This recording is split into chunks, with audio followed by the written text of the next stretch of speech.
जय राधा माधव कुंज बिहारी।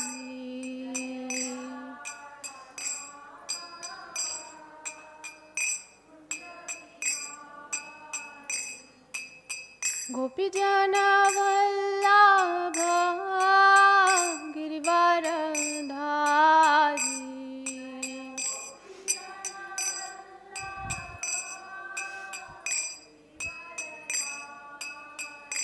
जय गोपी जन वल्लभ गिरिवरधारी।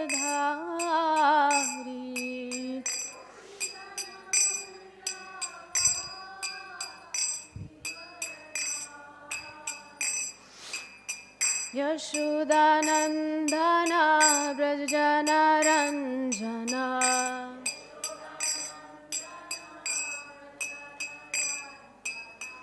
यशोदानंदन व्रजजनरंजन।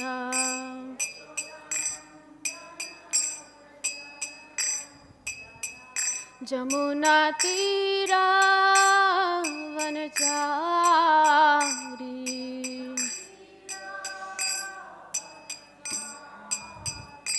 जमुना तीरा वनचारी।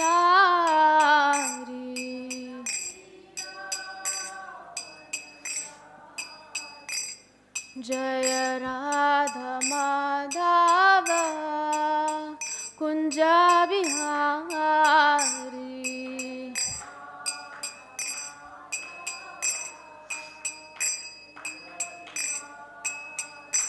जय श्री कृष्ण चैतन्य प्रभु नित्यानंद। श्री अद्वैत गदाधर श्रीवासादि गौर भक्तवृंद।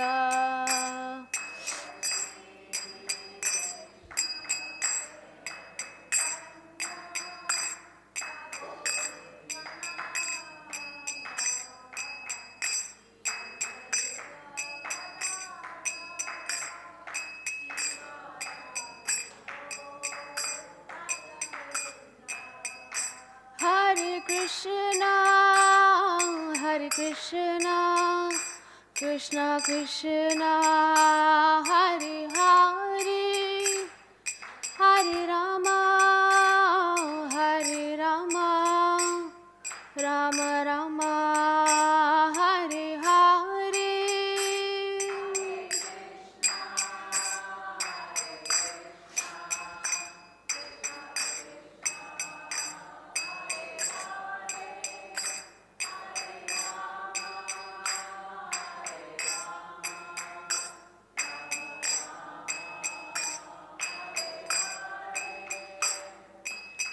Hare Krishna, Krishna Krishna, Hare Hare, Hare Ram, Ram Ram, Hare Hare.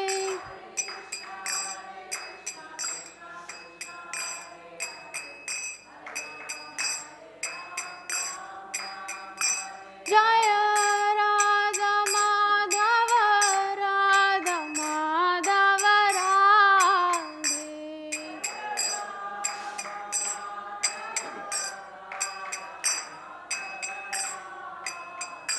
जय पंचतत्वा, जय पंचतत्वा, पंचतत्वा, जय पंचतत्वा।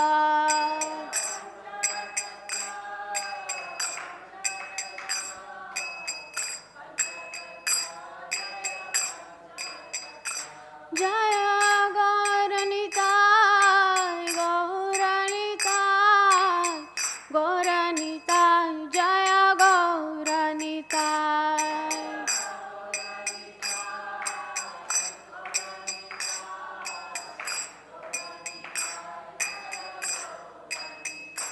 जय नृसिंहदेव, जय नृसिंहदेव, नृसिंहदेव, जय नृसिंहदेव।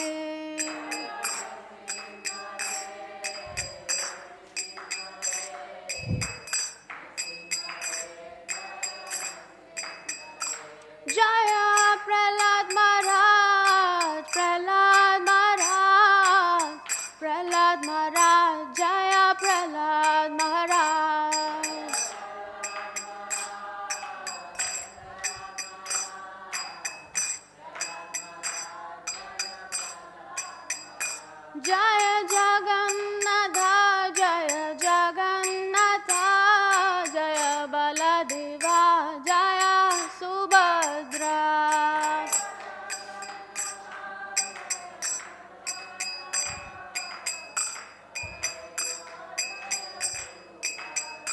जय जय प्रभुपाद प्रभुपाद प्रभुपाद जय जय प्रभुपाद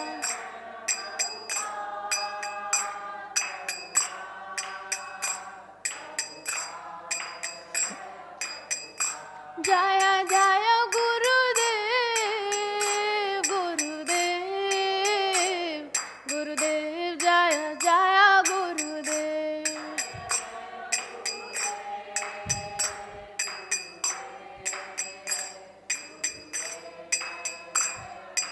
नीताय गौर हरि बोल हरि बोल हरि बोल नीताय गौर हरि बोल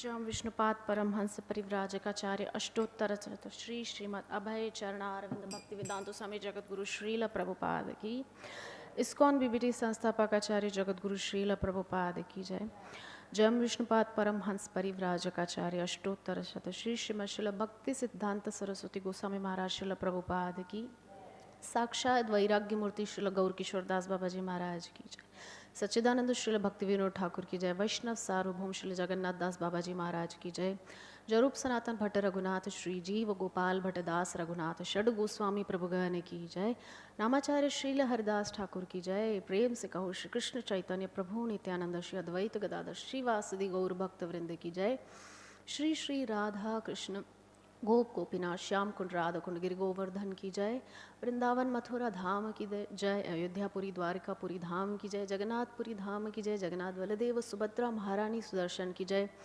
गंगा माई जमुना माई की जय भक्ति देवी तुलसी महारानी की जय अनंत कोटि वैष्णव भक्त वृंद की जय समवेत गौर भक्त वृंद की जय निताय गौर सीतानाथ प्रेमानंदे हरि हरि बोल all glories to the assembled devotees Hare Krishna all glories to the assembled devotees all glories to the assembled devotees Hare Krishna all glories to Sri Guru and Gauranga all glories to Srila Prabhupada ki jai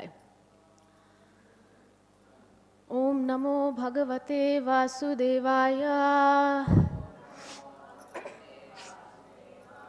Om Namo Bhagavate Vasudevaya Om Namo Bhagavate Vasudevaya नारायणं नमस्कृत्य नरं चैव नरोत्तमं देवीं सरस्वतीं व्यासं ततो जयमुदीरयेत् नष्टप्रायेषु भद्रेषु नित्यं भागवत सेवया भगवत्युत्तम श्लोके भक्तिर्भवती नैष्ठिकी हरे कृष्णा। तो स्वागत है आप सभी का नित्यम भागवत सेवया के आज के सत्र में। आज श्रीमद् भागवतम के तृतीय स्कंद के 13वें अध्याय का 49वां श्लोक, third canto 13th chapter verse 49, text 49। तो यहाँ पर तो लिखा नहीं हुआ है, तो आप में से किसी के पास फ़ोन में वेदा बेस गीता बेस हो तो आप मेरे पीछे दोहरा सकते हैं, अन्यथा मैं अकेले ही श्लोक का उच्चारण करूँगी। श्लोक इस प्रकार से है। तस्मिन् प्रसन्ने सकलाशिषां प्रभौ, आप लोग ट्राई कर सकते हैं। तस्मिन् प्रसन्ने सकलाशिषां प्रभौ, शिशां प्रभौ किं दुर्लभं ताभिरलं लवात्मभिः, किं दुर्लभं ताभिरलं लवात्मभिः, अनन्यदृष्ट्या भजतां गुहाशयः, अनन्यदृष्ट्या भजतां गुहाशयः, स्वयं विधत्ते स्वगतिं परः परां, स्वयं विधत्ते स्वगतिं परः परां। तस्मिन् प्रसन्ने सकलाशिषां प्रभौ, तस्मिन् प्रसन्ने सकलाशिषां प्रभौ। किं दुर्लभं ताभिरलं लवात्मभिः, किं दुर्लभं ताभिरलं लवात्मभिः। अनन्यदृष्ट्या भजतां गुहाशयः, अनन्यदृष्ट्या भजतां गुहाशयः। स्वयं विधत्ते स्वगतिं परः परां, स्वयं विधत्ते स्वगतिं परः परां। श्लोक का शब्दार्थ, अनुवाद एवं तात्पर्य श्रीमद् शिल भक्ति सिद्ध, क्षमा कीजिएगा, शिल भक्ति वेदांत स्वामी अभय चरणारविंद स्वामी प्रभुपाद जी के द्वारा। जय जगत गुरु श्रील प्रभुपाद की। अनुवाद। जब भगवान किसी पर प्रसन्न होते हैं तो उसके लिए कुछ भी अप्राप्य नहीं रहता। दिव्य उपलब्धि के द्वारा मनुष्य अन्य प्रत्येक वस्तु को तुच्छ मानता है। जो व्यक्ति दिव्य प्रेमा भक्ति में अपने को लगाता है वह हर व्यक्ति के हृदय में स्थित भगवान के द्वारा सर्वोच्च सिद्धावस्था तक ऊपर उठा दिया जाता है। तात्पर्य। जैसा कि भगवद गीता में 10वें अध्याय के 10वें श्लोक में कहा गया है, भगवान शुद्ध भक्तों को बुद्धि प्रदान करते हैं जिससे वे सर्वोच्च सिद्धि अवस्था तक ऊपर उठाए जा सकें। यहाँ पर इस बात की पुष्टि की गई है कि भगवान की प्रेमा भक्ति में निरंतर लगे रहने वाले शुद्ध भक्त को वह समस्त ज्ञान प्रदान किया जाता है जो भगवान तक पहुँचने के लिए आवश्यक है। ऐसे भक्त के लिए भगवान की सेवा के अतिरिक्त कुछ भी प्राप्त किया जाना मूल्यवान नहीं है। यदि कोई व्यक्ति श्रद्धापूर्वक सेवा करता है तो निराशा की कोई संभावना नहीं रहती, क्योंकि भक्त की प्रगति का भार स्वयं भगवान ले लेते हैं। भगवान हर एक के हृदय में आसीन हैं और वे भक्त के मंतव्य को जानते हैं तथा उपलब्ध हो सकने वाली हर वस्तु की व्यवस्था करते हैं। दूसरे शब्दों में, छद्म भक्त जो कि भौतिक लाभ पाने के लिए उत्सुक रहता है, सर्वोच्च सिद्धि अवस्था इसीलिए प्राप्त नहीं कर सकता क्योंकि भगवान को उसके गंतव्य की जानकारी रहती है। मनुष्य को अपने उद्देश्य में केवल निष्ठावान बनने की आवश्यकता है, फिर तो भगवान सभी तरह से उसकी सहायता करने के लिए वहाँ पर मौजूद रहते हैं। ओम अज्ञानतिमिरान्धस्य ज्ञानाञ्जनशलाकया चक्षुरुन्मिलितं येन तस्मै श्रीगुरवे नमः। श्रीचैतन्यमनोभीष्टं स्थापितं येन भूतले स्वयं रूपा कदा मह्यं ददाति स्वपदान्तिकं। वन्देऽहं श्रीगुरो श्रीयुतापदकमलं श्रीगुरुन् वैष्णवांश्च श्रीरूपं साग्रजातं सहगणा रघुनाथान्वितं तं सजीवं साद्वैतं सावधूतं परिजनसहितं कृष्णचैतन्यदेवं श्रीराधा कृष्णपादान् सहगणा ललिता श्रीविशाखान्वितांश्च। हे कृष्ण करुणा सिन्धो दीनबन्धो जगत्पते गोपेश गोपिका कान्त राधाकान्त नमोऽस्तुते। तप्त कांचन गौरांगी राधे वृंदावनेश्वरी वृषभानुसुते देवी प्रणमामि हरिप्रिये। वाञ्छाकल्पतरुभ्यश्च कृपा सिन्धुभ्य एव च पतितानां पावनेभ्यो वैष्णवेभ्यो नमो नमः। जय श्री कृष्ण चैतन्य प्रभु नित्यानंद श्री अद्वैत गदाधर श्रीवासादि गौर भक्तवृंदा। हरे कृष्णा कृष्णा कृष्णा हरे हरे, हरे राम राम राम हरे हरे।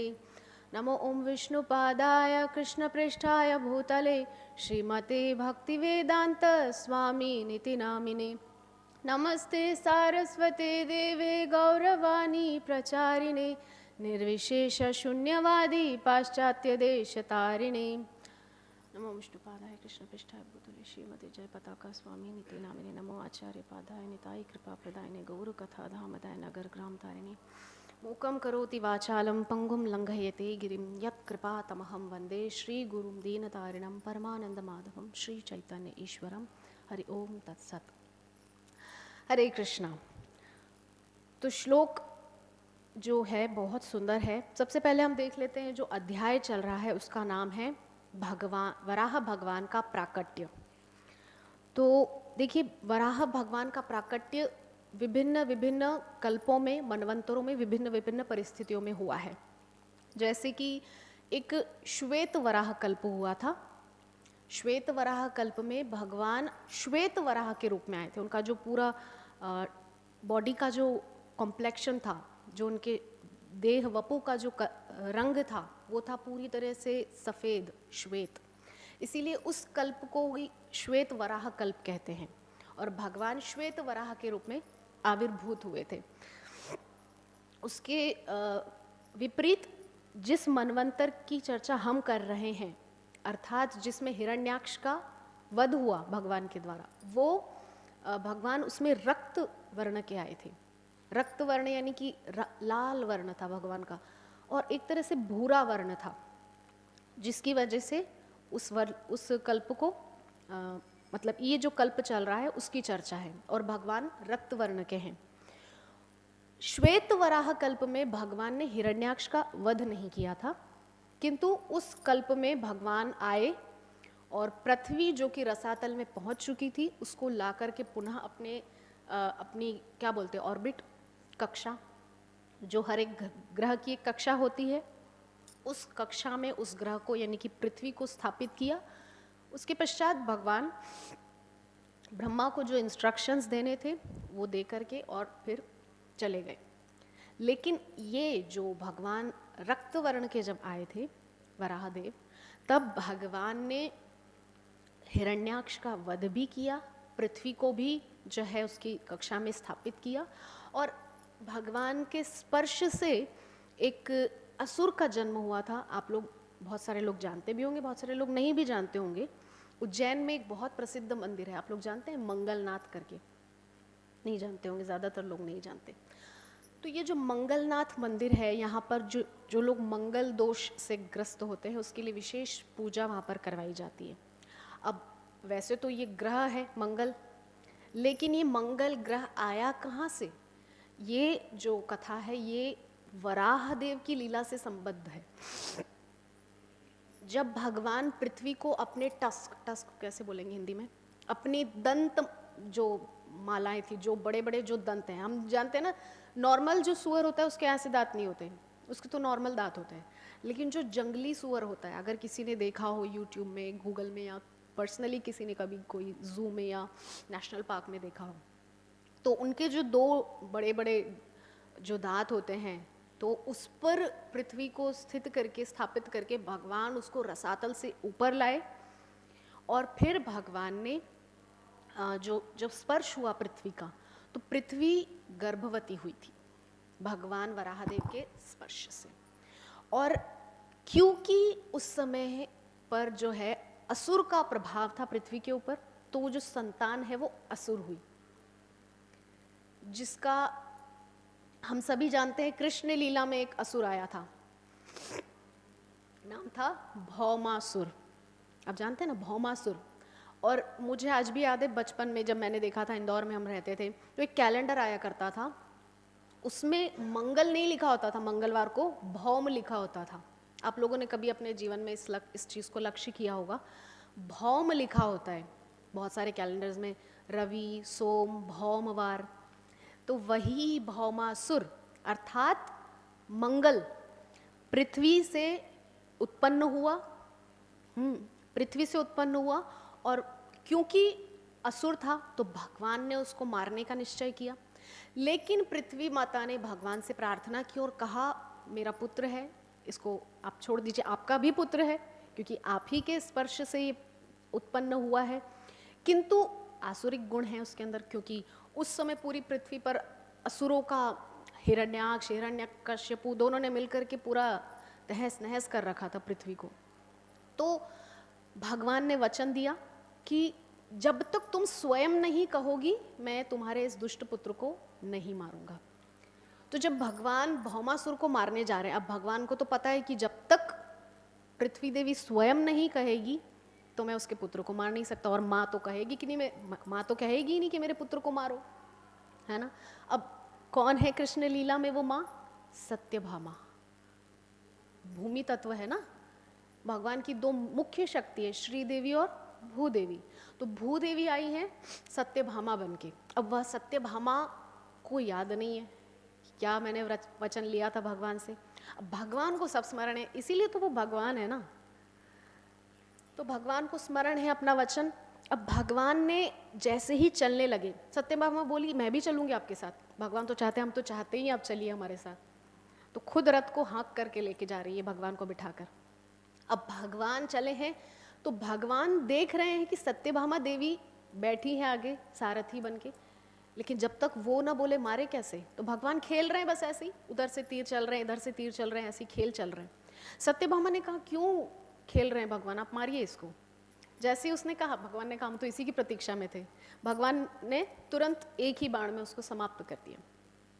तो ये एक लीला है जो भगवान के स्पर्श से पृथ्वी गर्भवती हुई थी और उसको संतान हुई थी जिसका नाम भौमासुर है। और इसी भौमासुर ने 16,100 कन्याओं को अपने बंदी गृह में जो बना के रखा था, बंदी बना करके रखा था कि जब एक साथ कितनी हो जाएंगी, 1 लाख उसने सोचा था, जब 1 लाख राजकुमारियां हो जाएंगी तो सबके साथ एक साथ विवाह करूंगा। अलग अलग राज्यों से राजकुमारियों को बंदी बना बनाकर अपने कारागार में रखा हुआ था। तो फिर उन्हीं राजकुमारियों को भगवान ने पत्नी स्वरूप में स्वीकारा है और उस राक्षस का अंत किया। तो ये बहुत अच्छा, ये जो लीलाएं हैं ना, बहुत सारे लोग बोलते हैं कि नहीं हमने तो सुना था वराहदेव ने ऐसा किया था, वराहदेव ने।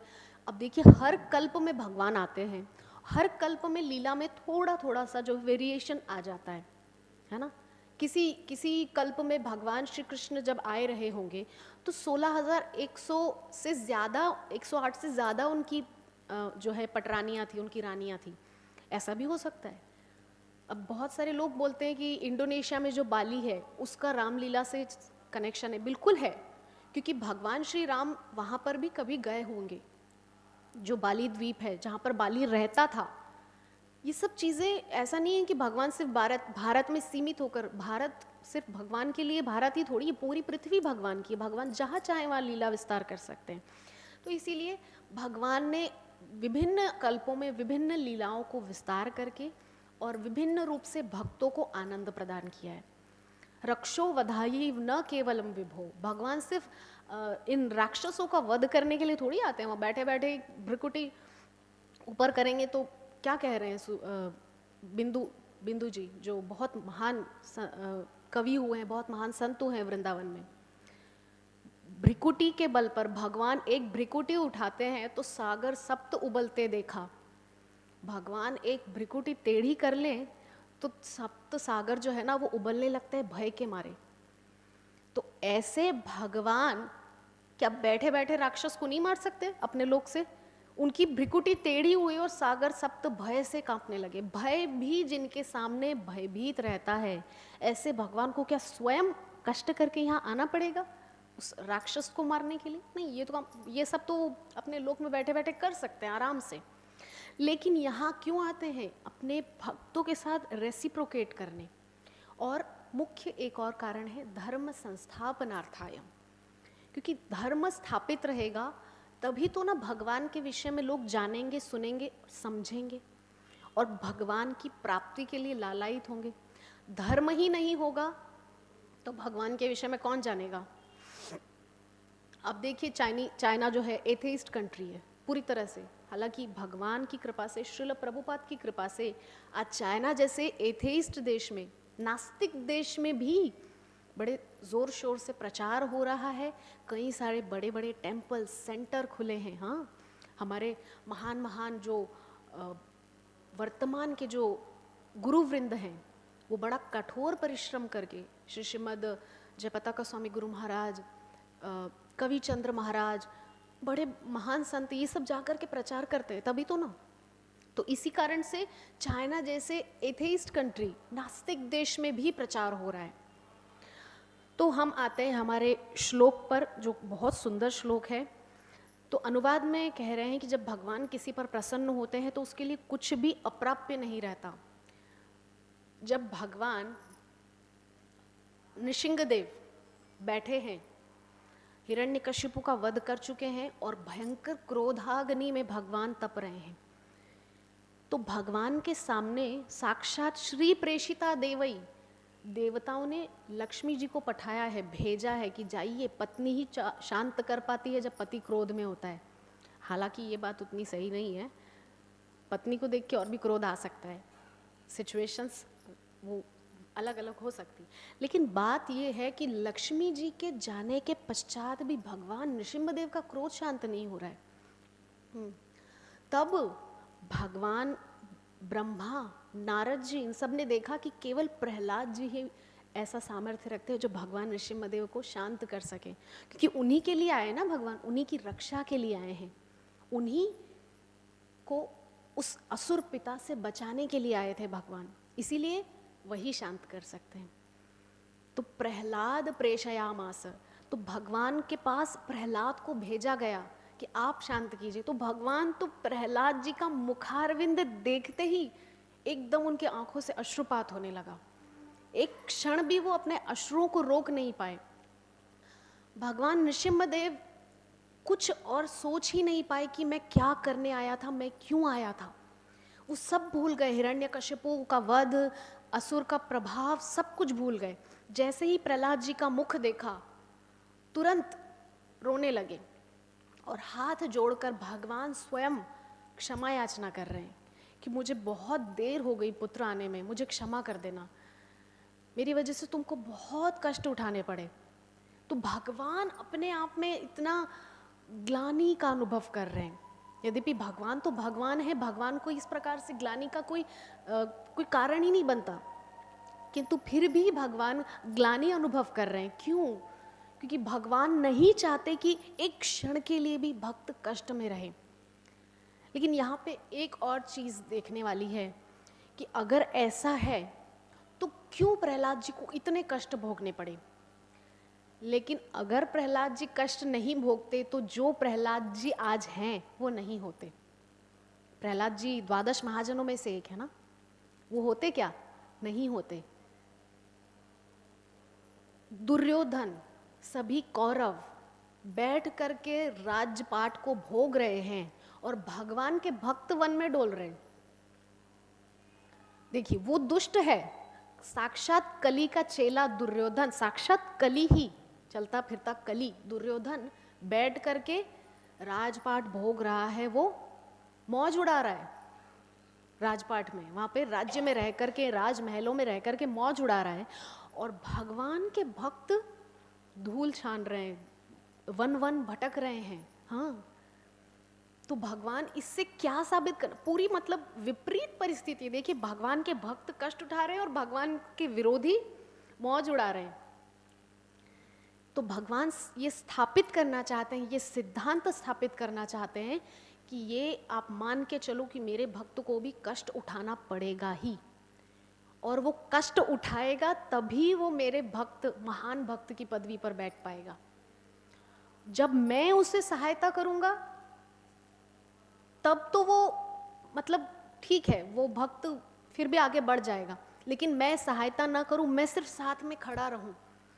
भगवान तो सिर्फ अर्जुन के साथ में खड़े ही थे ना, सारथी बन के। भगवान थोड़ी ना वहां युद्ध कर रहे थे, लेकिन तो भगवान ही युद्ध कर रहे थे। बर्बरीक ने कहा था ना आखिर में कि युद्ध तो केवल सुदर्शन चक्र ने ही किया। तो भगवान कहते हैं कि मैं खड़ा रहूंगा और सारा क्रेडिट तुमको मिल जाएगा, मैं सिर्फ खड़ा रहूंगा। तो भगवान सिर्फ खड़े होकर देख रहे थे, प्रहलाद जी कष्ट में है, ठीक है मैं आऊंगा, लेकिन क्रेडिट प्रहलाद जी को मिल गया। आज 12 महाजनों में से एक महान प्रहलाद जी।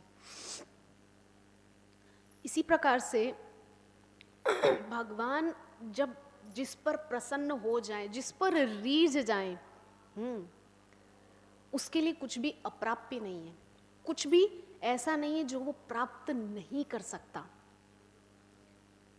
इसीलिए ध्रुव जी के प्रसंग में तो हम देख ही रहे हैं ना, हाँ, ध्रुव मतलब उनके लिए एक अलग से स्पेशल लोक बना करके दे दिया, भाई तू यहाँ रह, तुझे कोई परेशान नहीं करेगा, तुझे कोई राजगद्दी से उतार कर फेंकेगा नहीं, और तुझे कोई ये नहीं कहेगा कि मेरे गर्भ से जन्म लेने के बाद तुझे ये राजगद्दी मिलेगी। ये राजगद्दी अब तेरी ही है। ये है भगवान की करुणा। मतलब जिस पर प्रसन्न हो गए उसको ऐसी वस्तु भी दे सकते हैं, सुदुर्लभा।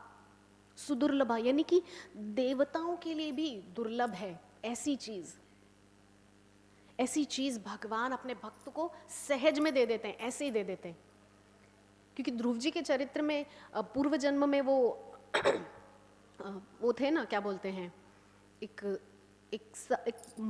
तपस्वी थे, तपस्या कर रहे थे कहीं वनों में बैठ करके। तो देखा कि सामने से जो है राजकुमार की पालकी जा रही है, बड़ी सुंदर पालकी सजी हुई, राजकुमार बैठा हुआ है शानो शौकत के साथ, और राजकुमार की जो है जय जयकार हो रही है, साथ साथ तपस्या भी कर रहे हैं, दोनों चीजें चल रही हैं। अब भगवान ने कहा कि भगवान तो जो अंतर मतलब जो हमारी गिरह है वो तो बिल्कुल अंदर बैठे हुए हैं ना, परमात्मा, तो वो तो सब जानते हैं अंदर क्या चल रहा है, क्या कामनाएं जो है प्रस्फुटित हो रही हैं, कौन सी इच्छाओं का बीज अंकुरित हो रहा है, वो सब जानते हैं। तो वो बीजों का अंकुरण होने से पूर्व ही भगवान समझ जाते हैं इसको ये चाहिए। तो भगवान ने समझ लिया कि ध्रुव बोल रहा है मुझे आपकी भक्ति चाहिए, भक्तों का संग चाहिए, लेकिन इसके अंदर कामना तो है राजगादी की। तो भगवान ने बोल दिया ठीक है, तुम यहाँ भी राज भोगोगे और शरीर त्यागने के बाद भी तुमको एक अविचल राज्य, एक ऐसा राज्य मिलेगा जो सदा के लिए तुम्हारा ही रहेगा। 36,000 वर्षों के लिए अपने पिता की गादी को, अपने जो वंश में जो अपनी जो परंपरा की जो राजगादी थी मनु महाराज की, जो उसको उन्होंने भोगा। तो देखिए 36,000 वर्ष, वो इस कलयुग के 36,000 वर्ष नहीं, सतयुग के 36,000 वर्ष। तो भगवान के भक्त के लिए कुछ भी अप्राप्य नहीं है। इस सिद्धांत को स्थापित करने के लिए भगवान, अच्छा देखिए भागवतम के जो एक एक शब्द है ना, वो भगवान के द्वारा स्थापित किए गए सिद्धांत हैं। अपने भक्तों को उन्होंने जो कुछ दिया है, जो भगवान और भक्तों का जो रेसिप्रोकेशन है, वो सब सिद्धांत ही तो भागवतम है। वेदव्यास की समाधि की भाषा है, समाधि का ये स्वरूप है, क्योंकि वो तो समाधिस्थ थे ना। जब नारद मुनि उनको चतुश्लोकी भागवतम दे करके गए, बड़े सुंदर चतुश्लोकी के श्लोक हैं, तो वो श्लोक का मनन करते हुए वो समाधिस्थ हो गए। अब लिखने के लिए कौन चाहिए, तो लिखने के लिए आ गए गजानन गणेश। तो गणेश जी ने कहा कि बहुत बुद्धिमान है गणेश जी ने कहा कि मैं ब्रेक नहीं चाहता, आप ना बिल्कुल लगातार बोलते जाना और मैं लिखता जाऊंगा, आप रुके तो मैं चला जाऊंगा। तो वेदव्यास जी और एक कदम आगे, और ज्यादा बुद्धिमान, उन्होंने कहा आपको हर श्लोक लिखना है लेकिन उसका अर्थ समझ समझ के। तो वो समझ के लिख रहे हैं। इतनी देर में वेदव्यास के चिंतन में, समाधि में एक नया श्लोक प्रस्फुटित हो रहा है। और मेरा ये मानना है कि श्रीमद् भागवतम जैसा इस संसार में कुछ है ही नहीं।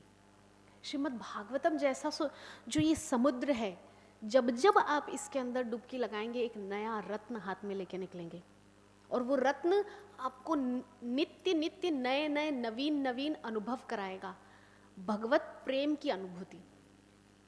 ये है श्रीमद् भागवतम।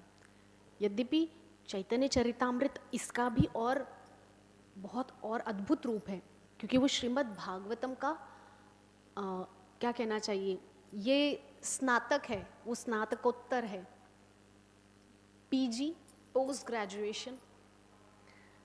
तो हर ग्रंथ का अपना महत्व है, लेकिन मुझे अंतःकरण में ऐसा लगता है कि श्रीमद् भागवतम अपने आप में एक ऐसा अद्भुत ग्रंथ है जिसकी तुलना नहीं की जा सकती।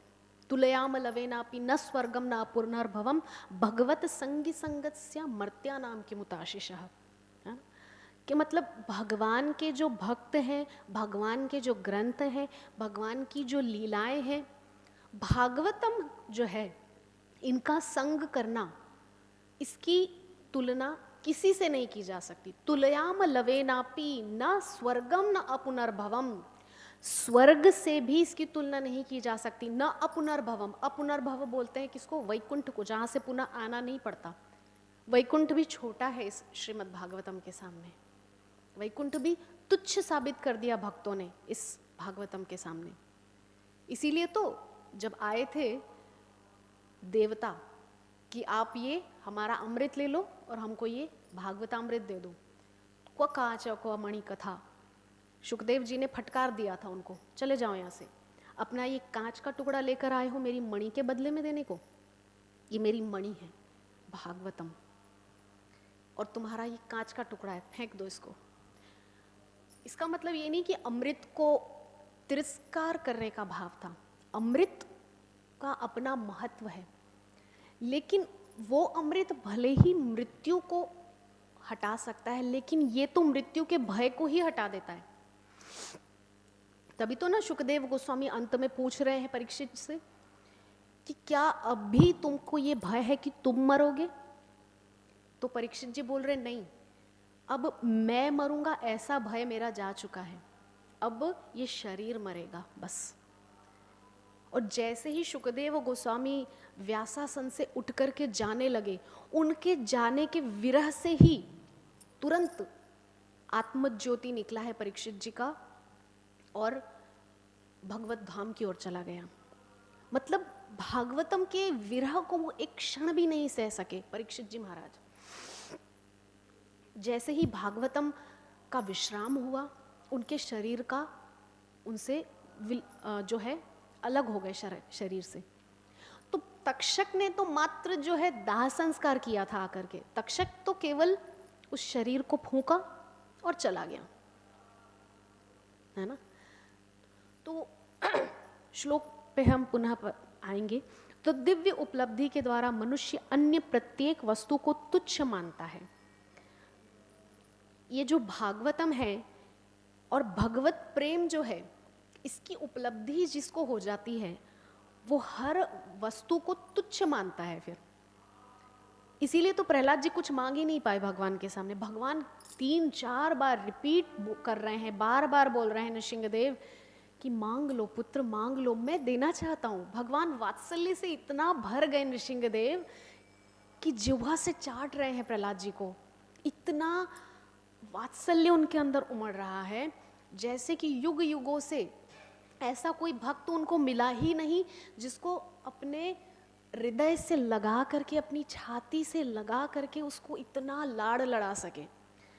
भगवान बहुत लाड़ लड़ाना चाहते हैं हम सबको, लेकिन हम जाना ही नहीं चाहते। हम क्या करें? हम बहुत मूर्ख हैं हम लोग, बहुत। इसीलिए श्रील प्रभुपाद ने वर्ड्स यूज किए, रास्कल्स, वी आर रास्कल्स। हम लोग नहीं जाना चाहते। भगवान हमको दुख क्यों देते हैं? ताकि हम दुख सहन करेंगे, हमारे जितने यहाँ पर कर्म के बंधन हैं वो छूट जाएंगे, हम भगवत धाम चले जाएंगे।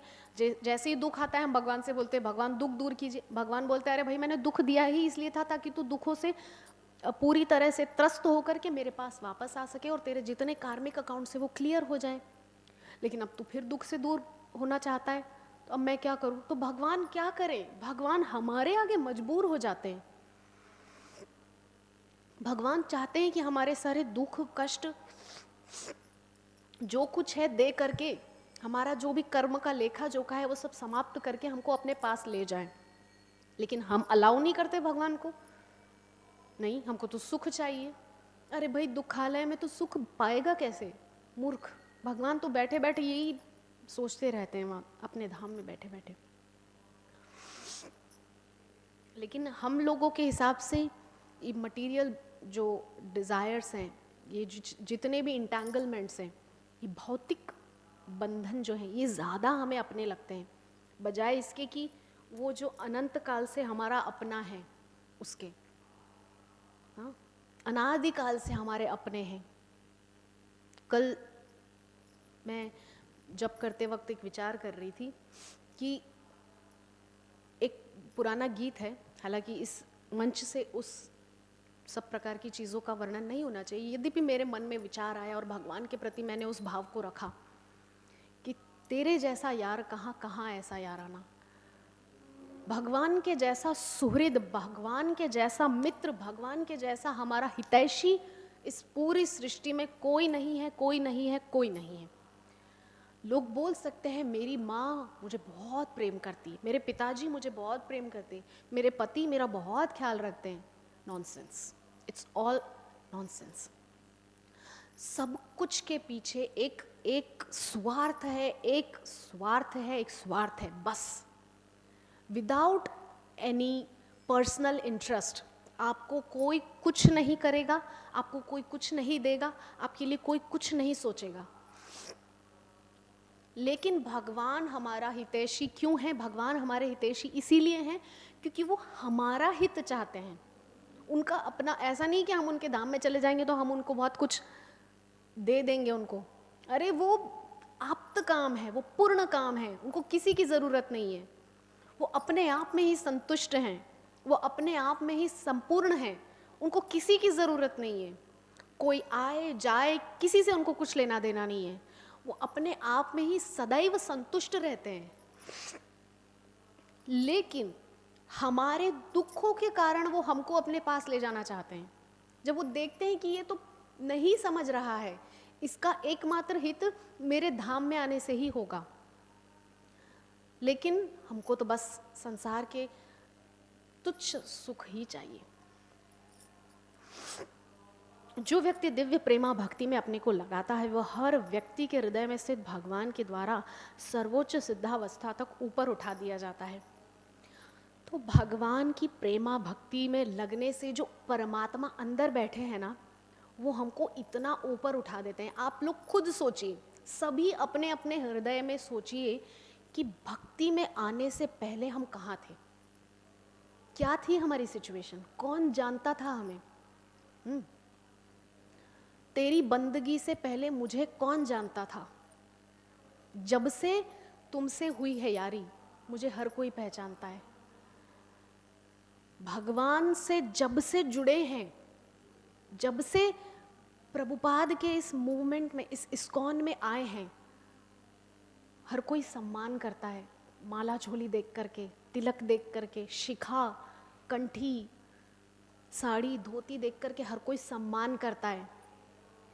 भले ही वो अर्धनग्न स्त्रियों को लोग देखते हैं, लेकिन पीठ पीछे उनका मजाक बनाते हैं, ये गारंटी से लिख लीजिए आप लोग। एक पुरुष ऐसी अर्धनग्न स्त्रियों के साथ घूमना फिरना पसंद करेगा, लेकिन उसको अपने घर की ब्याहता अपनी पत्नी नहीं बनाएगा, कभी नहीं। पत्नी के रूप में एक संस्कारी, एक साड़ी पहनी हुई सुसंस्कारी स्त्री ही चाहिए। इससे पता चलता है कि भगवत भक्ति का, भगवत प्रेमा भक्ति का जो ये मार्ग है, ये सर्वोच्च मार्ग है, ये सर्वोच्च सम्मान का मार्ग है। आपको सम्मान चाहिए, मिलेगा। आपको प्रेम चाहिए, मिलेगा। आपको ऐश्वर्य चाहिए, सब मिलेगा। लेकिन ग्रेजुअली, धीरे धीरे धीरे जाकर के ये सब तुच्छ हो जाएगा। अब देखिएगा, कभी कभी जब आपका चैंटिंग बहुत अच्छा होता है ना, किसी दिन आपकी माला बहुत अच्छी होती है, तो आपको अंदर से फीलिंग आती है।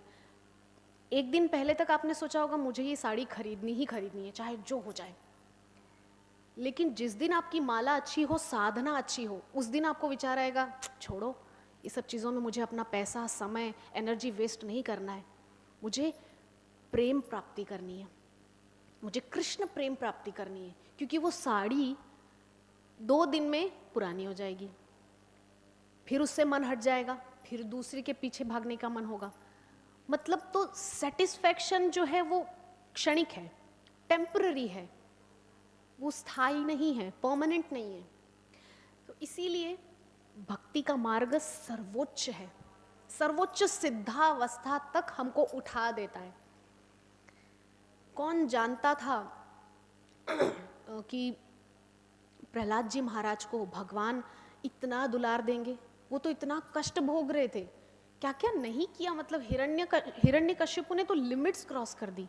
अपनी ही संतान को उबलते हुए तेल के कड़ाहे में गिराने लगा, पहाड़ों से गिराया, समुद्र में फेंका, नदी में फेंका, मदमत्त हाथी के सामने फेंका, सर्पों से भरे हुए पूरे कक्ष में, मतलब विषाक्त विष से भरे हुए सर्पों से भरे कक्ष में फेंक दिया। और आज वो प्रहलाद जी महाराज भक्ति के ऐसे शिखर पर बैठे हैं, वो कभी भी भूतपूर्व नहीं होंगे। कभी कहते हैं हम किसी भक्त को भूतपूर्व भक्त, भूतपूर्व मीराबाई, भूतपूर्व प्रहलाद जी, नहीं, सदैव नव नवीन। और जब जब लीलाएं सुनो, जब जब उनकी लीलाओं का चिंतन करो, कुछ नया समझ में आता है, कुछ नई भगवान की कृपा का एक नया एस्पेक्ट खुल के आता है हमारे सामने। भगवान की कृपा का एक नया पहलू सामने आता है। भगवान ऐसा भी कर सकते हैं क्या भक्त के लिए? मतलब भगवान देखो, हिरण्यकश्यपु ने कोई लिमिट नहीं, मतलब सारी लिमिट्स क्रॉस कर दी कष्ट देने की, और भगवान ने सारी लिमिट्स क्रॉस कर दी कृपा करने की। सारी लिमिट्स, भगवान का अपना एक डिग्निटी है, अपना एक मर्यादा है, वो सब तोड़ दिया। भगवान के भक्त ने इतना बोला, सत्यम विधातुम निज भृत्य भाषितम।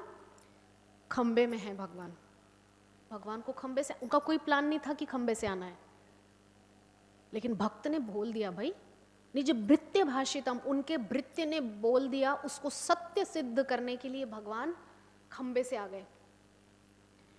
मतलब ऐसे शिखर पर, ये सारे ऐसे रत्न हैं भक्ति मार्ग के। आप इतनी ऊंचाई पे मत जाइए, हमारे आचार्यों को ही देख लीजिए, कहाँ थे रूप गोस्वामी, सनातन गोस्वामी।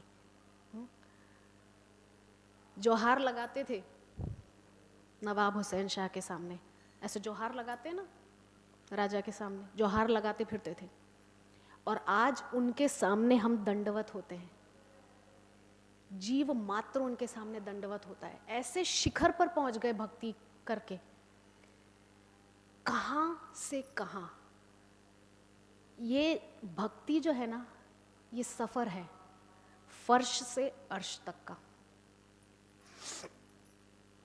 इसीलिए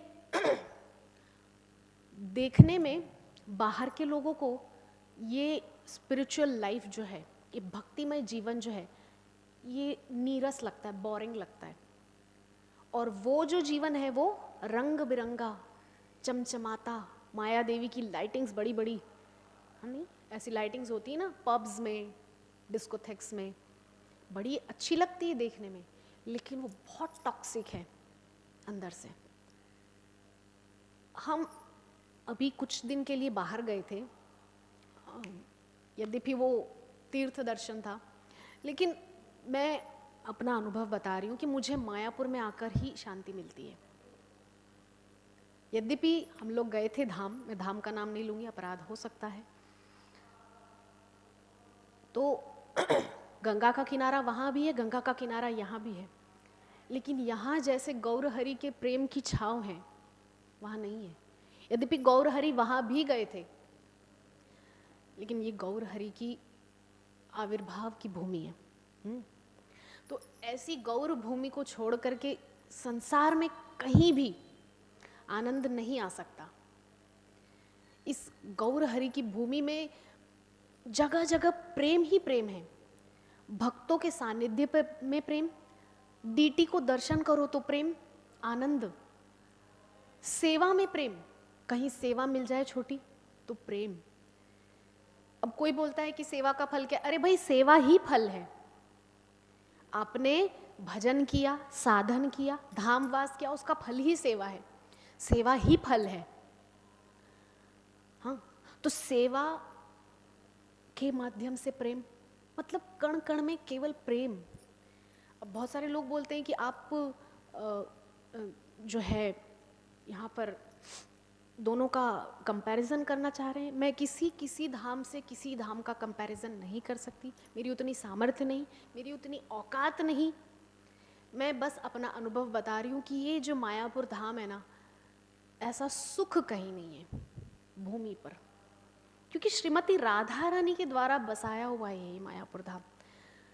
श्रीमती राधा रानी के प्रेम का स्वरूप है। श्रीमती राधा रानी बहुत आह्लादित हुई तो उन्होंने विचार किया कि मुझे श्याम सुंदर को कुछ देने का मन है, कुछ मैं उनको दे दूं, कुछ उनके लिए समर्पित कर दूं। ऐसा भाव श्रीमती राधा रानी के हृदय में उत्पन्न हुआ, आविर्भूत हुआ।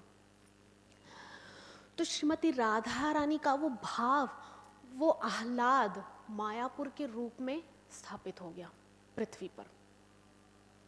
तो ये मायापुर और कुछ नहीं, श्रीमती राधा रानी के हृदय का प्रेम ही है।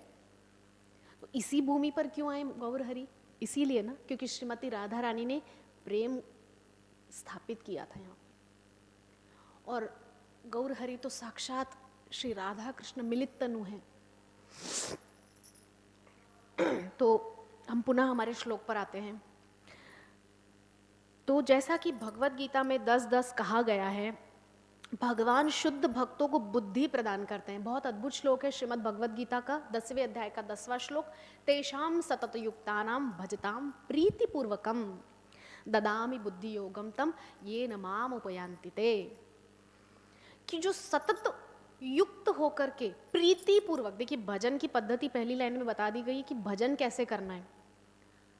मैं अपना कहूंगी, आप सबका नहीं कहूंगी। भजन तो प्रीति पूर्वक तो है नहीं, प्रीति का तो दूर दूर तक ठिकाना नहीं है। मरुभूमि हुआ पड़ा है हृदय, पत्थर की तरह, पाषाण की तरह कठोर हृदय है। अगर इसमें जरा भी नमी होती तो क्या हरे कृष्ण मंत्र एक बार बोलने से जो गौर हरि के अश्रुपात होता था वो हमारा क्यों नहीं होता?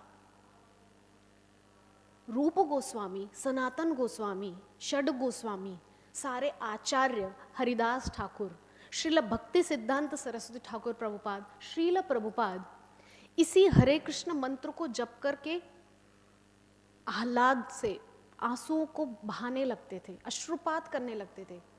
क्यों हमको वो नहीं होता? पत्थर अंदर, हृदय नहीं, पत्थर लेकर के घूम रहे हैं हम लोग। और हम लोग बोलते क्या है? हमारे हृदय में बहुत कष्ट होता है। ये हृदय है?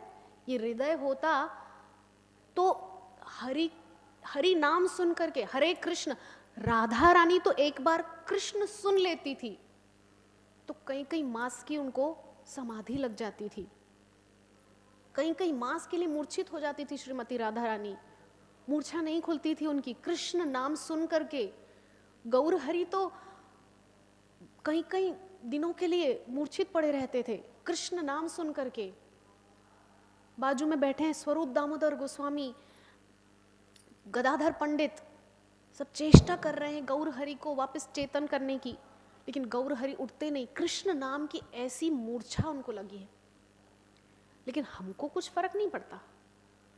पत्थर लेकर के जो घूम रहे हैं, हरि नाम का असर ही क्या होगा? इसीलिए इस श्लोक में स्पष्ट भगवान ने कर दिया है, तेषाम सतत युक्तानाम भजताम प्रीतिपूर्वकम। प्रीतिपूर्वकम जो भजेगा उसको ददामि बुद्धि योगम ये न माम उपयांति थे। जो प्रीतिपूर्वक भजेगा उसको मैं साधन सब अवेलेबल करवाऊंगा, उसको सब मैं बुद्धि योग दूंगा, जिसके माध्यम से वो मेरे पास आने के लिए लालायित होगा।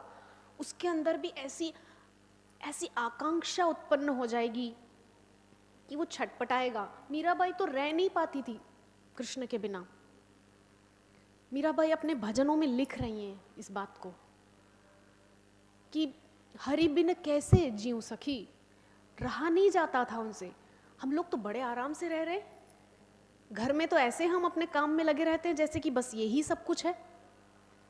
घर संभालना, पति, बच्चे, परिवार, झाड़ू, पोछा, कपड़े, बर्तन, बस यही है। ऐसा लगता है कि यही सब कुछ है। मीराबाई कह रही हैं कि हरि बिन जीऊं कैसे रही सखी। वो मीराबाई कह रही हैं कि मैं हरि के बिन एक क्षण रह नहीं पा रही हूं, मेरे से प्राण संभाले नहीं जा रहे अंदर। गोपियां कृष्ण के बिना प्राणों को बड़ी मुश्किल से संभाल कर रखी थी अंदर। क्यों? कृष्ण आएंगे, कभी ना कभी आएंगे। इस आकांक्षा में, इस इच्छा में, इस कामना में शरीर के अंदर प्राणों को रोक कर रखा था। तो बोलो, गोपियों से बड़ी कोई योग करने वाला कोई हो सकता है? शरीर के अंदर इच्छा नहीं है फिर भी प्राणों को रोक के रखा हुआ है। कोई योगी कर सकता है आज के समय में ऐसा? मृत्यु आएगी, शरीर प्राण छोड़ करके जाएगा ही, प्राणों को जाना ही होगा शरीर से बाहर। इसीलिए तो उद्धव को खरी खोटी सुना दी थी गोपियों ने कि तुम अपना ये योग लेकर ना चले जाओ, क्योंकि हमारे पास एक ही मन है, वो तो कृष्ण को दे चुके हैं, अब कहाँ से दूसरा मन लाएंगे तुम्हारे इस ब्रह्म के लिए? हाँ, अरे वो योग में स्थित हैं। दो टर्म्स यूज हुए हैं भगवत गीता में, एक योगारूढ़, एक योग रुरुक्षु। हम लोग योग रुरुक्षु हैं, हम लोग अभी साधक हैं, हम लोग अभी प्रयास कर रहे हैं, लेकिन गोपियां योगारूढ़ हैं, वो योग के पद पर स्थित हो चुकी है, योगारूढ़ है। वो नहीं चाहती शरीर के अंदर प्राण रहे कृष्ण वियोग में, लेकिन फिर भी धारण करके रखे हुए हैं प्राण। क्यों? क्योंकि कृष्ण को अपयश होगा, कृष्ण के नाम को कोई बुरा कहे, ऐसा नहीं चाहती गोपियां। This is called Krishna consciousness. Krishna के लिए जीना, जीना नहीं चाहती हैं, कृष्ण के लिए जी रही हैं, इसीलिए वो योग में स्थित हैं। अब उनको और कौन सा योग सिखाएगा उद्धव? जरूरत ही नहीं योग की, जगह ही नहीं है भाई योग में, वो तो स्थित हो चुकी, योगारूढ़ बन चुकी है। गीता के अनुसार जो योगारूढ़ होना आवश्यक है एक साधक के लिए, वो तो हो चुकी है। तो गोपियों की स्थिति, गोपियां इसीलिए भगवान की प्रिय हैं, बस इसीलिए भगवान ने जब ब्रह्मा जी आए थे अपराध करने के बाद क्षमा याचना करने के लिए, एक चौमुहा गांव है ब्रज में, 84 कोस की परिक्रमा में आता है चौमुहा गांव, जहाँ पे चतुर्मुखी ब्रह्मा भगवान से क्षमा याचना करने के लिए आए थे अपने अपराध के लिए। तो वहाँ पर भगवान कुछ बोल नहीं रहे हैं ब्रह्मा जी के सामने, चुप खड़े हैं, क्योंकि ब्रह्मा जी ने भगवान और भगवान के भक्तों को विरह में डाल दिया, विलग कर दिया एक दूसरे से, इसीलिए भगवान सच में रुष्ट है ब्रह्मा से। तो ब्रह्मा जी अब लीपापोती कर रहे हैं, अंत में थोड़ा प्रयास कर रहे हैं कि भगवान को किसी प्रकार से हंसा दें, भगवान को थोड़ा सा नॉर्मल मूड में ले आए। तो जाते जाते एक बात बोल दी उन्होंने कि ये ब्रजवासी जो आपके लिए ही सब कुछ अपना समर्पित करे बैठे हैं, जो ये ब्रजवासी आप पर ही अपना सब कुछ लुटाए बैठे हैं, आपको ही अपना तन मन प्राण सब कुछ माने बैठे हैं, आप क्या दे सकते हैं इनको बदले में? आपके पास कुछ नहीं है देने के लिए इनको, आप कुछ नहीं दे सकते इनको। ये बोल करके ब्रह्मा जी खिसक गए वहां से। तो भगवान वहां पर सोच रहे हैं, और जब रास का प्रसंग उपस्थित हुआ था ना, तो भगवान ने कहा था गोपियों से कि मैं देवताओं के जितनी लंबी उम्र लेकर के भी, देवताओं के समान लंबी आयु प्राप्त करके भी आप सबके ऋण से ऋण नहीं हो सकता। ऐसा प्रेम ब्रजवासियों ने कृष्ण को दिया है। भगवान देवताओं की आयु प्राप्त करके भी उस ऋण से ऋण नहीं हो सकते। भगवान इतनी बड़ी बात कह रहे हैं। तो यहाँ पर आगे श्लोक में हम पुनः चर्चा करेंगे, समय की जो है समय थोड़ा कम है। तो यहाँ पर इस बात की पुष्टि की गई है कि भगवान की प्रेमा भक्ति में निरंतर लगे रहने वाले शुद्ध भक्त को वह समस्त ज्ञान प्रदान किया जाता है जो भगवान तक पहुँचने के लिए आवश्यक है। हम सभी देख रहे हैं, जो जिज्ञासु होता है, जो सच में भगवान को प्राप्त करना चाहता है, तो हमारे अंदर जब इच्छा होती है ना, मैंने मायापुर में ये एक्सपीरियंस किया है कि मेरी जो स्पिरिचुअल डिज़ायर्स होती है वो ऐसे पूरी होती है, ऐसे स्पिरिचुअल डिज़ायर्स। मटेरियल डिज़ायर्स में थोड़ा सा टाइम लग सकता है, लगे अच्छा है, लेकिन स्पिरिचुअल डिज़ायर्स आप जो करेंगे ना ऐसे पूरी होगी यहाँ पर। तो इसी सिद्धांत को जो है स्थापित कर रहे हैं यहाँ पर। क्या कह रहे हैं कि प्रेमा भक्ति में जो भक्त लगे हैं उनको निरंतर वो मटेरियल भगवान अवेलेबल करवाते हैं। जैसे कभी आप एकांत में बैठ कर के रोइए भगवान के सामने कि मुझे अच्छे भक्तों का संग चाहिए, उत्साही भक्तों का संग चाहिए, आपके प्रेमी भक्तों का संग चाहिए, मुझे ऐसे भक्तों का संग चाहिए जो आपको ही प्राप्त करना चाहते हैं, जिनके अंदर और कोई द्वंद्व नहीं है। द्वंद्व का अर्थ भगवान भी चाहिए, संसार भी चाहिए, दोनों नहीं। ऐसे भक्तों का संग जो केवल आपको ही प्राप्त करना चाहते हैं, ऐसे भक्तों का संग। देखिए आप आपकी इच्छा ज़रूर पूरी होगी और ऐसे भक्तों का संग आपको अवश्य प्राप्त होगा। ये मायापुर धाम में मैंने 4 साल में एक्सपीरियंस किया है। इसके अतिरिक्त ऐसे भक्त के लिए भगवान की सेवा के अतिरिक्त तो कुछ भी प्राप्त किया जाना मूल्यवान नहीं है। एक मुझे यहाँ पर बहुत प्रसंग, हमेशा मैं बोलती हूँ इसको, मुझे बहुत अच्छा लगता है। लाल गोविंद प्रभु अपने लेक्चर में एक बार बोल रहे थे कि जब भगवान के सामने हम प्रणाम करते हैं ना, प्रणति निवेदन करते हैं, पंचांग प्रणाम अथवा तो प्रभु जी लोग अष्टांग प्रणाम भगवान के सामने निवेदित करते हैं, तो भगवान संकोच में पड़ जाते हैं। भगवान उस समय ऐसा सोचने लगते हैं कि इस जीव को मैं क्या दे दूं, इसके लिए मैं क्या कर दूं ऐसा। वो श्रीमती राधा रानी से विमर्श करते हैं कि हे राधिके, मैं इस जीव के लिए ऐसा क्या कर दूं जिससे इसका कल्याण हो। भगवान बहुत संकोची हैं। यशोदा मैया जब उद्धव आए थे ना भगवान का पत्र लेकर के, तो यशोदा मैया से बहुत लंबा वार्तालाप हुआ था उद्धव जी का। पूरी रात नंद बाबा, यशोदा मैया, बड़ा अद्भुत संवाद हुआ, वार्तालाप हुआ। तो वहां पर उद्धव जी बता रहे हैं भगवान के ब्रह्म होने के प्रमाण, और यशोदा मैया, नंद बाबा दे रहे हैं उनका लाला होने का प्रमाण। तो मैया बोलती बहुत संकोची है वो, मेरे अलावा किसी से मांगता नहीं है। वहां पर उसको बहुत संकोच आता होगा, कौन उसको माखन देगा, कौन उसकी इच्छाएं पूर्ण करेगा, हाँ, कौन उसको बेझर की रोटी पर माखन धर के दे देगा। एक बहुत सुंदर रसखान जी का पद है, तो मैया उस पद उसको याद कर रही, उस लीला को, और उसी लीला का चिंतन करते हुए रसखान जी ने पद लिखा है कि बेझर की रोटी लेकर के उस पर माखन धरा है और कन्हैया आंगन में डोल रहा है और रोटी खा रहा है, और कौवा आकर के रोटी छुड़ा करके लाला के हाथ से ले गया।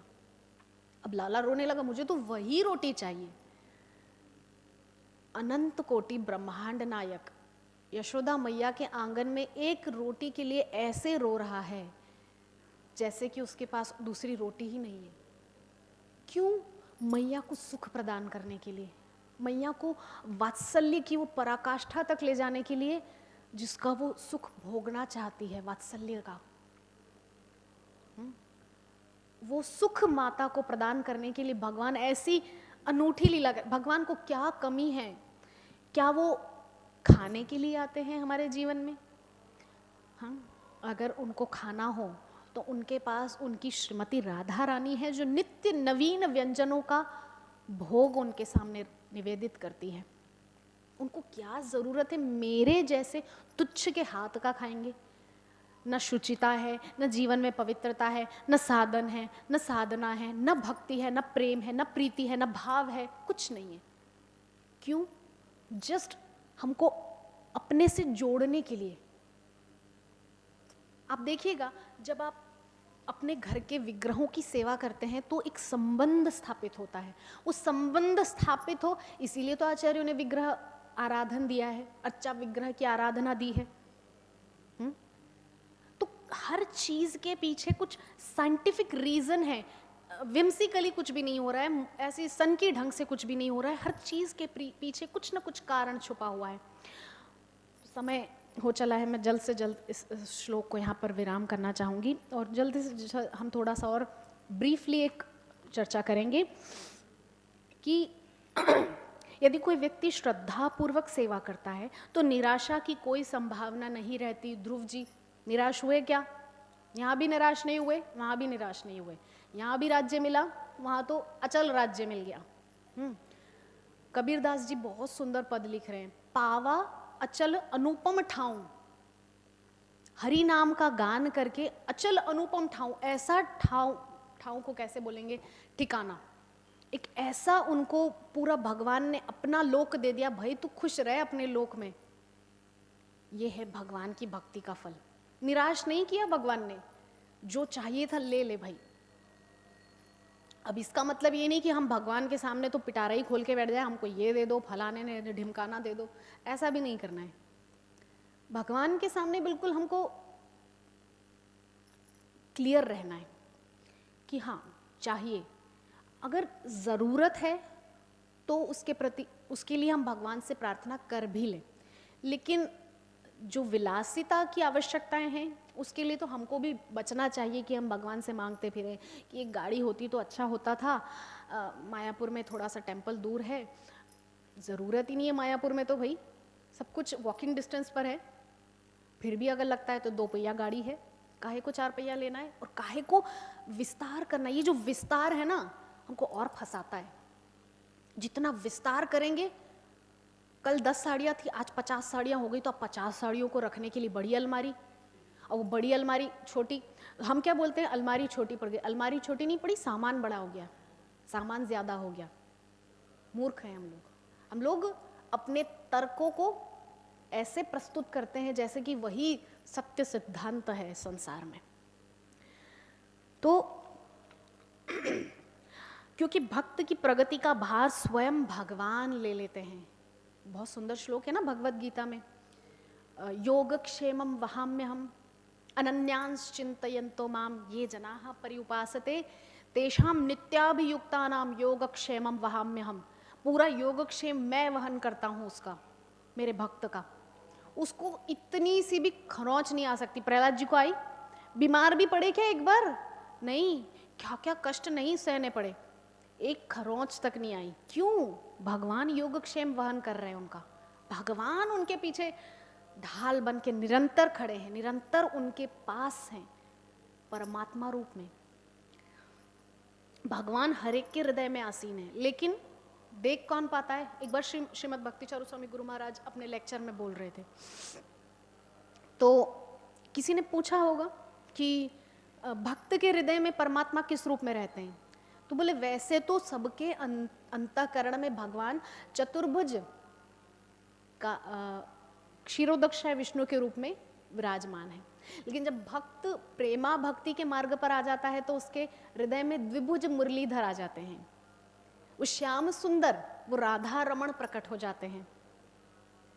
तो भक्ति उस चतुर्भुज को द्विभुज होने पर मजबूर कर देती है। राधा रानी के प्रसंग से हम समझ सकते हैं, रासलीला में जब विष्णु की मूर्ति के सामने से गुजर रही थी तो राधा रानी तो उस चतुर्भुज में भी द्विभुज को ही देख रही थी, तो द्विभुज होना पड़ा कृष्ण को।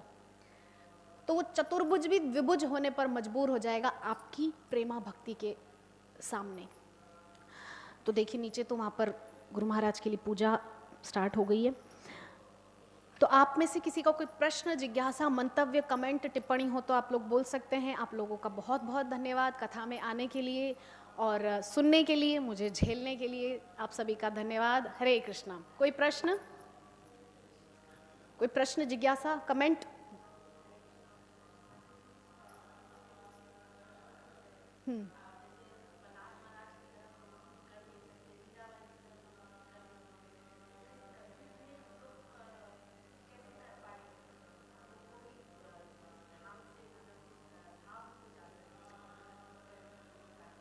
इसीलिए तो तुलसीदास जी कह गए ना स्पष्ट रूप से, कलयुग केवल नाम आधारा, केवल नाम का आधार है। आप ये सब भी करना है, ये सब्स्टिट्यूट है। ग्रंथ अध्ययन, श्रीमद् भागवतम, भगवद गीता, चैतन्य चरितामृत, प्रभुपाद के अन्य पुस्तकें, श्रवणम, हाँ, सेवा, आत्मनिवेदनम, ये सब कुछ साइड बाय साइड चलता रहेगा, लेकिन मूल सिद्धांत, मूल जो हमारा धर्म है वो यही है, हरि नाम।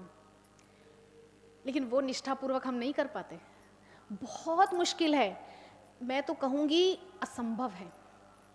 इस कलयुग में इस पापी मन को हरिनाम के शुद्ध जप में लगा पाना ऐसा है जैसे मेंढक को तोलना। देखा आपने मेंढक को कोई तोल सकता है?